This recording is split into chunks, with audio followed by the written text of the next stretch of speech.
Hello students and welcome back to my channel excellent learning point. तो बच्चों, आज की इस वीडियो में हम क्लास नाइन्थ का वर्कशीट नंबर 28 डिस्कस करने वाले हैं। बच्चों, टॉपिक जो आज हमारा है ऋतुओं के ऊपर है। ठीक है, ये चैप्टर कौन से चैप्टर से लिया गया है? तो ये चैप्टर पार्ट 4 जलवायु के चैप्टर से लिया गया है। ठीक है, तो बिना किसी टाइम वेस्ट किए कुछ पॉइंट्स इंपॉर्टेंट हम डिस्कस करते हैं। तो सबसे पहला है आपका कोरियालिस बल।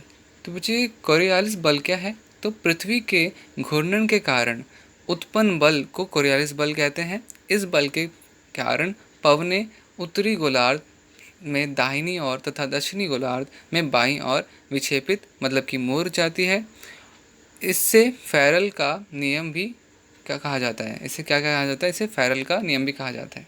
जैड धाराएं। बच्चों, जैड धाराएं क्या है? तो 20 डिग्री से 30 डिग्री मतलब कि उत्तर अक्षांश के बीच वायुमंडल की श्रोम मंडल परत में अत्यधिक ऊंचाई पर एक संकरी पट्टी से पाई जाने वाली तेज पश्चिमी पवनों को जेट धाराएं कहा जाता है। ठीक है, ये कहते हैं पश्चिमी पश्चिमी पवनों। ठीक है, इनकी गति गर्मियों में 110 किलोमीटर प्रति घंटा से सर्दियों में 184 किलोमीटर प्रति घंटा तक होती है। ठीक है बच्चों, पश्चिमी चक्रवर्ती विक्षोभ। अब यहाँ पर क्या है? तो सर्दी के महीने में उत्पन्न होने वाली पश्चिमी चक्रवर्ती विक्षोभ मतलब कि वो जो तेज़ हवाएं और हलचल जो तूफान टाइप का होता है बच्चों, उसी को कहा जा रहा है यहाँ पर। वो भूमध्य सागरीय क्षेत्र से आने वाली पश्चिम प्रवाह के कारण होता है। यह प्राय भारत के उत्तर और उत्तर पश्चिम क्षेत्रों को प्रभावित करता है। ठीक है, आगे बढ़ते हैं। एलिनो। एलिनो क्रिसमस के समय ठंडी पेरू जलधारा। कौन सी ठंडी पेरू जलधारा के स्थान पर अस्थायी तौर पर गर्म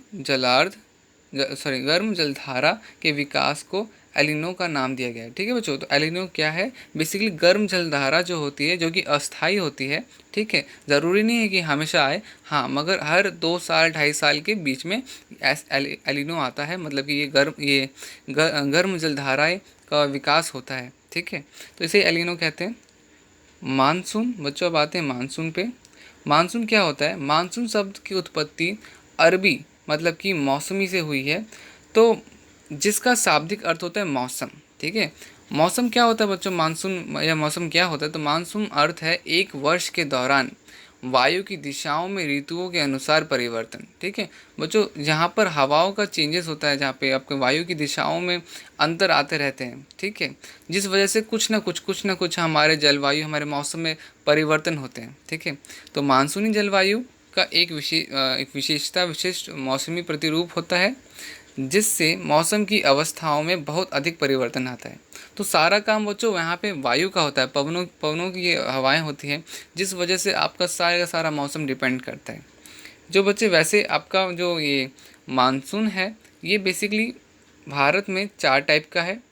ऋतुओं को पहचान, अब वहाँ पे आपका सबसे पहला शीत ऋतु होता है, ग्रीष्म ऋतु होता है, मानसून का आगमन, मानसून की वापसी, ये 4 होते हैं बच्चों। तो थोड़ा सा पढ़ते हैं। शीत ऋतु। देखो, मैं इतना डिस्कस में नहीं जाऊंगा, आप एक बार पूरा पढ़ लेना। मैं वैसे बता देता हूँ शीत ऋतु कब आता है बच्चों। तो ये नवंबर से फरवरी के बीच में आता है। ठीक है, ग्रीष्म ऋतु कब आता है? मार्च से मई। ठीक है, जब ये हमारा गर्मी का वक्त होता है। शीत ऋतु हमारा ठंड का।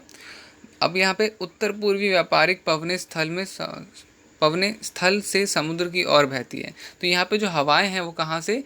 स्थल से समुद्र की ओर बहती है। यहाँ पर उत्तरी मैदानों में तापमान में अत्यधिक वृद्धि, जिससे कम दाब का लंबवत क्षेत्र तैयार होता है। ठीक है, यहाँ पे क्या कहते हैं? उत्तरी मैदान में तापमान बहुत ज़्यादा वृद्धि हो जाती है उसकी। उत्तर भारत में दिसंबर एवं जनवरी सबसे ठंडे महीने होते हैं, और उत्तर एवं उत्तरी पश्चिम भागों में दिन के समय धूल भरी गर्मी एवं शुष्क पवने मतलब ही लू का चलना होता है। बच्चों, इतना गर्म होता है कि किसी को भी झुसला दे, इतना गर्मी होती है उस वक्त। यहाँ कमज़ोर उच्च दाब का क्षेत्र है, और यहाँ पे क्या है? यहाँ पे ग्रीष्म वाले में उच्च। ठीक है, सामान्यतः आसमान साफ, तापमान और आर्द्रता कम एवं पवनें शीतल तथा परिवर्तित होती है। ठीक है बच्चों, तो आपको मौसम के यहाँ पे बारे में बताया जाएगा कि मौसम किस तरह का होता है। और यहाँ पे कई बार तीव्र हवाओं के साथ गरज वाली मूसलाधार वर्षा या हिम वृष्टि, जैसे पश्चिम बंगाल में काल बैसाखी के नाम से जाना जाता है। तो बच्चों कई तरह की बारिशें भी बहुत होती हैं, ठीक है। फिर आपका है दक्षिण की ओर बढ़ने बढ़ने पर तापमान में बढ़ोतरी, और फिर देश में अधिकतर भाग में मौसम शुष्क, केवल तमिलनाडु तट पर कुछ मात्रा में वर्षा, पश्चिम विक्षोभ के कारण कभी कभी उत्तरी मैदान में वर्षा, प्रायद्वीपीय भागों में समुद्री पवनों के प्रभाव के कारण तापमान के प्रतिरूप में न के बराबर परिवर्तन। अब बच्चों यहीं पर ग्रीष्म ऋतुओं के अंत में कर्नाटक एवं केरल में पूर्व मानसूनी वर्षा, जिसमें आम जल्दी पक जाते हैं, ठीक है, तो उसे आम वर्षा कहलाते हैं। ये आप नोट कर लेना, ये ज़रूर, ये आपका वर्कशीट में क्वेश्चन नहीं होगा बट 1 मार्क्स वाला क्वेश्चन आ सकता है, ठीक है। प्रायद्वीप भागों में कुछ पवनों प्रायद्वीपीय भागों में समुद्री पवनों के प्रभाव के कारण तापमान के प्रतिरूप में ना कई बार परिवर्तन है, ठीक है। तो ये आपकी चीज़ें थी बच्चे। और अब हमारे पास कुछ क्वेश्चंस हैं, तो क्वेश्चंस देख लेते हैं। क्वेश्चन आपका है एलिनो से आप क्या समझते हैं। और अभी हमने देखा था कि एलिनो एक गर्म जलधारा होती है। खैर अभी हम आंसर पढ़ेंगे। दिल्ली में और चेन्नई की अपेक्षा शीत ऋतु एवं ग्रीष्म ऋतु के तापमान में अधिक अंतर क्यों होता है। तो बच्चों देखो, मैं वैसे समझा देता हूँ, क्वेश्चन आंसर्स मैं आपको दूंगा। अब दिल्ली और चेन्नई में क्या होता है कि बच्चों दिल्ली जो है समुद्र से बहुत दूर में है, ठीक है, इसलिए दिल्ली का जो तापमान है गर्मी में गर्म, ठंडी में बहुत ठंडा, ठीक है। गर्मी में बहुत गर्म जैसे बंदा जल जाए, और ठंडी में बहुत ठंडा। वहीं अगर चेन्नई की बात करूं बच्चों, तो चेन्नई जो है समुद्र के पास में है, समुद्र के पास में है वो बसा हुआ चेन्नई, जिस वजह से वो चाहे ठंडी वाला महीना हो चाहे गर्मी वाला महीना हो, वहाँ पे मौसम आपका पूरा का पूरा समान रहता है, ठीक है, ना ही ज़्यादा ठंडी ना ही ज़्यादा गर्मी। भारत में शीत ऋतुओं की कुछ प्रमुख विशेषताओं को लिखिए। तो बच्चों ये आपने तो यहाँ पे भी पढ़ी है, शीत ऋतु की विशेषताएं, आपको ये लिखना है। खैर मैं आपको क्वेश्चन आंसर बताता हूँ। 4th क्वेश्चन है आपका, मानसून में मौसमी अवस्थाओं में बहुत अधिक परिवर्तन होता है। तो इस कथन को भारत के संदर्भ में इस कथन की पुष्टि लिख कीजिए। तो आते हैं बच्चे क्वेश्चन आंसर्स में। तो बच्चों पहला प्रश्न है आपका, एल नीनो से आप क्या समझते हैं। तो देखो इसका तो हमने पढ़ लिया था। एल नीनो क्या होता है, दिसंबर के महीने में पेरू के तट के नज़दीक आने वाली एक अस्थायी गर्म जलधारा है। इससे वहाँ का तापमान बढ़ जाता है, ठीक है। इससे क्या प्रभाव पड़ता है। तो पहला क्वेश्चन था एल नीनो होता क्या है। तो बच्चों ये क्या है, एक पेरू के तट पे नज़दीकी आने वाली अस्थायी गर्म जलधारा है। ये क्या है, बेसिकली एक अस्थायी गर्म जलधारा है। इससे वहाँ का तापमान बढ़ जाता है। क्या प्रभाव पड़ता है, तो इससे वहाँ का तापमान बढ़ जाता है और व्यापारिक पवनें कमज़ोर पड़ जाती हैं। इससे भारत में भी उस वर्ष बारिश कम होती है। तो सबसे पहला यही हो गया बच्चों। अब आते हैं प्रश्न 2, दिल्ली में और चेन्नई की अपेक्षा शीत ऋतु और ग्रीष्म ऋतु के तापमान में अधिक अंतर होता है, क्यों, समझ कर लिखिए। तो मैंने आपको बताया था, अब यहाँ पे मैं फिर से बता देता हूँ कि चेन्नई में क्या होता है बच्चों। चेन्नई में वार्षिक तापमान लगभग समान होता है, मतलब साल भर का जो टेम्परेचर होता है वो एकदम सेम होता है, ना ही ज़्यादा ना ही कम, क्योंकि चेन्नई समुद्र तट के निकट है, ठीक है। क्यों, रीज़न क्या है, मैंने बताया था आपको, ये समुद्र तट के निकट है। जबकि दिल्ली में शीत ऋतु एवं ग्रीष्म ऋतु के तापमान से में अधिक होता है। क्यों, तो बच्चों देखो वहाँ पे क्या होता है, वहाँ पर वो दिल्ली जो है हमारा वो समुद्र तट से काफ़ी दूर है, तो यहाँ पे आपका जो जलवायु है वो उष्णोष्ण है। दिल्ली में गर्मी के महीने में बेहद शुष्क व झुलसाने वाली गर्मी होती है आपकी, और शीत में काफ़ी ठंडी होती है। तो ये आपका सेकंड का आंसर था।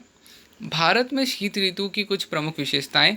तो बच्चों प्रमुख विशेषताएं क्या है, सबसे पहला भारत में शीत ऋतु की शुरुआत मध्य नवंबर से होती है। नवंबर और जनवरी में सबसे ठंडे महीने होते हैं। थर्ड है उच्च वायुदाब होता है, जिससे हवाएं स्थल से समुद्र की तरफ चलती हैं। फोर्थ, देश के उत्तर पश्चिमी भागों में सर्दियों में पश्चिमी विक्षोभ के कारण बारिश होती है। तमिलनाडु में शीत ऋतुओं के दौरान भारी बारिश होती है। फिर आते हैं प्रश्न 4 में, मानसून में मौसमी अवस्थाओं में बहुत अधिक परिवर्तन होता है। भारत में के संदर्भ में इस कथन को पुष्टि कीजिए। तो अब यहाँ पर क्या है इसका आंसर, तो मानसून की प्रकृति के परिणाम स्वरूप एक वर्ष से दूसरे वर्ष में होने वाली वार्षिक वर्षा की मात्रा को में भिन्नता होती है। अधिक वर्षा वाले क्षेत्रों में बाढ़ अधिक आती है, जबकि कम वर्षा वाले क्षेत्रों में सूखे की आने की आशंका होती है। तो बच्चों क्या है कि यहाँ पर क्या होता है, मानसून की कैसी प्रकृति है। तो बच्चों सबसे पहले तो हमेशा हम देखते हैं ये कैसे कि पिछले साल कैसी बारिश हुई और इस साल कैसे बारिश हुई। अब इस पे हम देखते हैं कि अगर जहाँ पे अधिक बारिश हुई तो वहाँ पे बाढ़ आने की बहुत ज़्यादा चांसेस हैं। अच्छा, जहाँ कम बारिश हुई वहाँ पे चांसेस हैं सूखा पड़ने की। तो ना ही बाढ़ आना चाहिए बच्चों, ना ही सूखा पड़ना चाहिए, ठीक है। तो देश के कुछ हिस्सों में 400 सेंटीमीटर से भी कम वर्षा होती है। इस प्रकार मानसून में मौसमी अवस्था अलग अलग प्रदेशों में अलग अलग होती है। तो बच्चों ये था आज की आपकी वीडियो में सारे क्वेश्चन आंसर, सारे एक्सप्लेनेशन। आई होप वीडियो आपको अच्छी लगेगी। अगर बच्चों वीडियो अच्छी लगी तो प्लीज़ वीडियो को लाइक करना, शेयर करना एंड चैनल को सब्सक्राइब ज़रूर करना बच्चों। मिलते हैं नेक्स्ट वीडियो में, तब तक के लिए बाय बाय।